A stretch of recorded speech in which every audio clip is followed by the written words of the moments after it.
Bangkit ke rakaat ketiga. Bangkit ke rakaat ketiga seusai tasyahud awal dengan membaca Allahu Akbar. Bangkit ke rakaat ketiga dilakukan dengan bertumpu pada kedua tangan. Artinya, lutut lebih dulu naik sebelum kedua tangan. Kedua telapak tangan dalam posisi ajn, seperti orang yang membuat adonan. Bisa dalam posisi terbuka atau dikepalkan.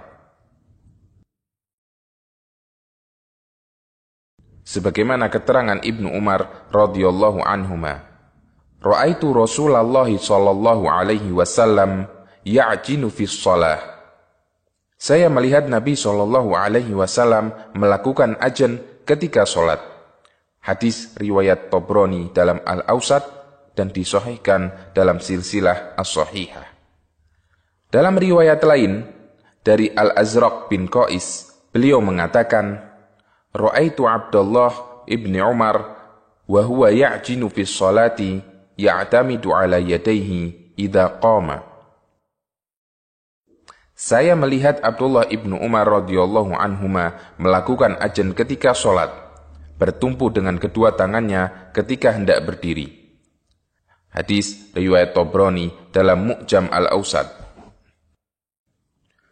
Dianjurkan untuk mengangkat kedua tangan ketika bangkit dari tasyahud.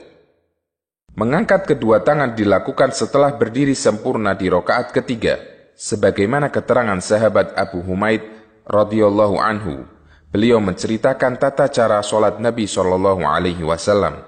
Idza qama minar raka'ataini kabbara wa rafa'a yadayhi hatta yuhadiya bihima mankibaihi kama kabbara inda iftitahi as-shalah.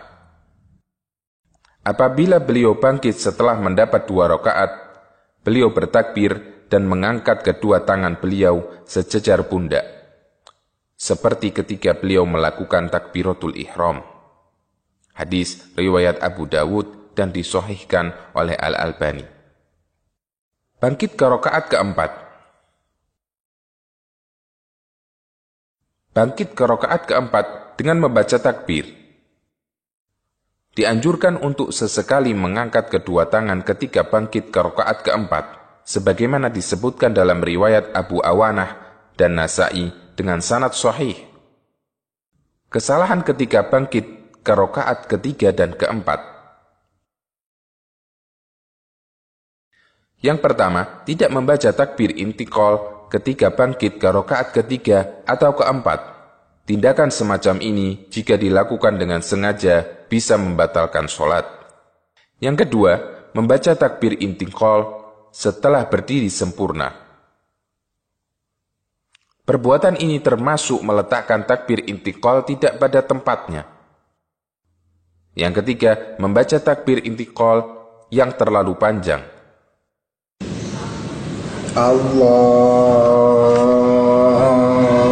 Akbar. Semacam ini biasanya dilakukan oleh imam yang memulai membaca takbir intiqal sejak duduk istirahat sampai berdiri sempurna. Yang keempat, berdiri dengan bertumpu pada lutut. Perbuatan ini tidak sesuai sunnah yang benar. Yang kelima, mendahului imam bangkit ke rakaat berikutnya. Perbuatan kurang sabar ini bisa membatalkan sholat. Dan yang keenam, tidak memperhatikan sunnah mengangkat tangan ketika bangkit seusai tasyahud awal.